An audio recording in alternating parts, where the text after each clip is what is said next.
When a customer returns items to you, you can use the item arrival journal to register the receipt of the item. You can create an item arrival journal manually or by using the arrival overview form. Let's talk in more detail about this process. When the status of the return order in the arrival overview form is completed, it means journals are created and are ready to be registered. Item registration is performed from the item arrival journal. This is accessed from inventory management, journals, item arrival, and then the item arrival form. On the journal lines, the user can perform several tasks. They can send the returned items to quarantine, apply a disposition code, or split an arrival registration. The disposition code applies to all the items on a particular journal line. If you want to dispose of some items differently, then you must split the line. Splitting the journal line will also split the corresponding return order line. The journal can be posted when all the lines have a disposition code applied or are sent to quarantine. When the journal is posted, the return items are not sent back to quarantine, but they will be registered in the inventory. Now, let's show you how to receive and invoice a return in AX. We'll start by registering our order.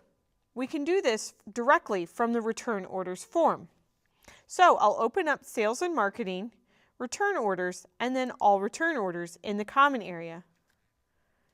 We'll select the return order that we created earlier, and then click Edit in the Maintain group of the Action pane. Here, we can select a particular line, and then use the Update Line Registration option to register a disposition code. Here, you can see a dialog box where I can register any disposition code.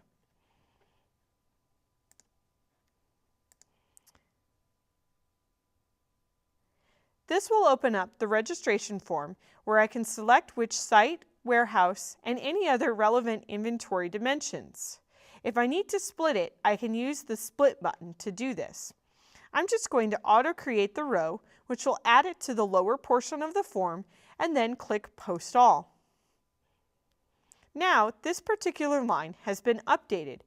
If we scroll to the right, you can see that the return status is now registered. As an alternative method, I'll show you how we can use the item arrival form to process the return for the other two lines. I'll do this by going to Inventory Management and then opening up the Arrival Overview form in Periodic.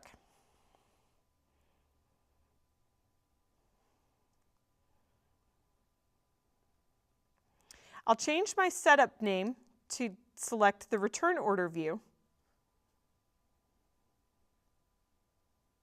And now you can see the lines for our particular return order.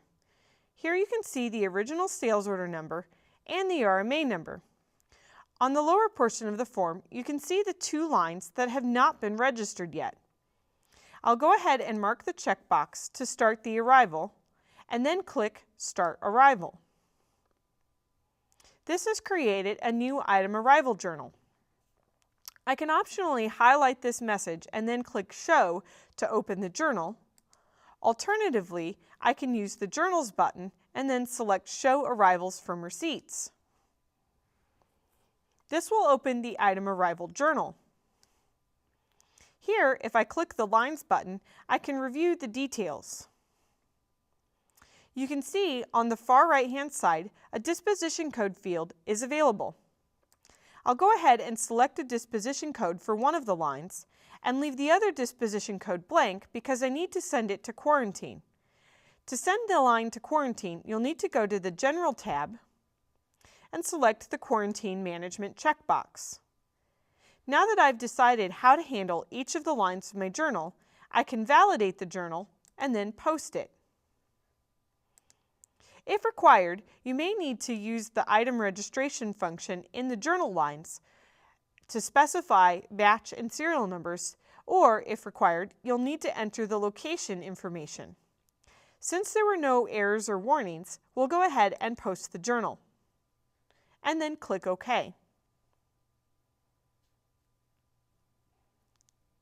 Here you can see that a quarantine order was created for one of the lines. I'll close this window down and then post a product receipt for this particular journal. This is done from the header of the journal. You'll use the Functions button and then click Product Receipt Returned.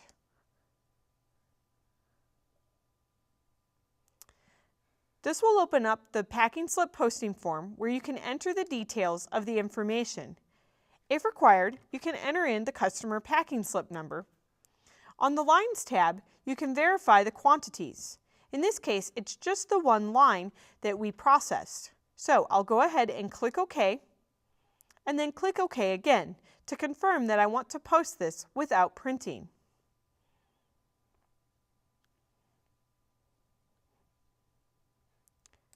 We'll go back to the returned order form in Sales and Marketing, and I'll show you how we can review the statuses. I'll open up all return orders again underneath Common, select the return order, and then click Edit in the Maintain group.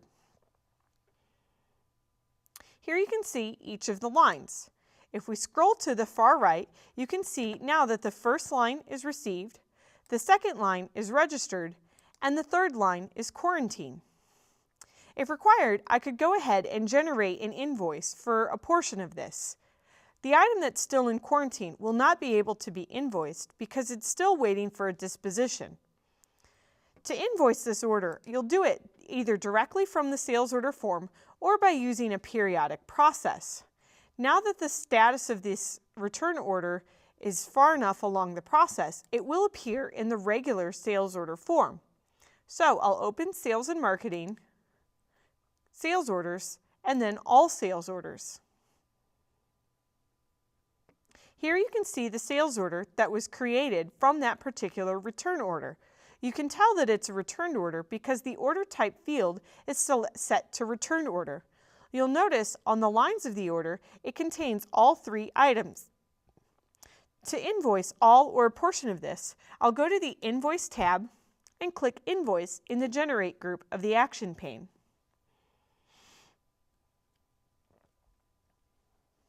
This will open up the Posting Invoice screen. For my particular example, I don't want to invoice the whole entire order. I just want to invoice the amounts that have been packing slip updated. So I'll verify the quantities on the Lines tab. Here you can see the line that we have received successfully. I'll go ahead and click OK, but first I want to make sure that I print this credit note so I can send a copy to my customer.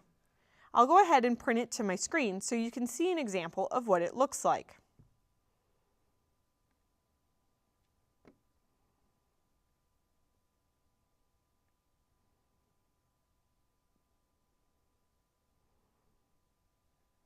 Then I'll click OK on the Posting Invoice form.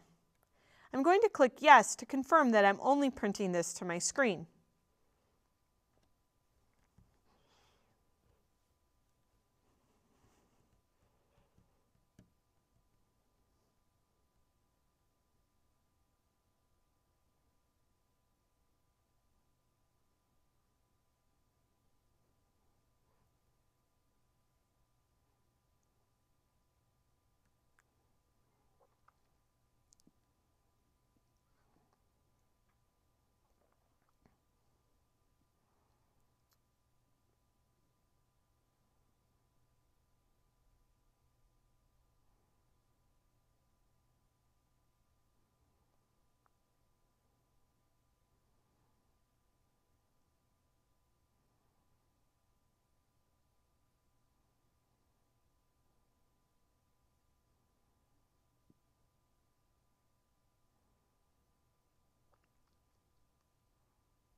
Here you can see that the invoice has generated. You'll notice that it says credit note on the top of the form. This is to indicate that the amount is for credit. And this is the amount of money that will be sent back to the customer. Next, let's talk about returns for not stocked products.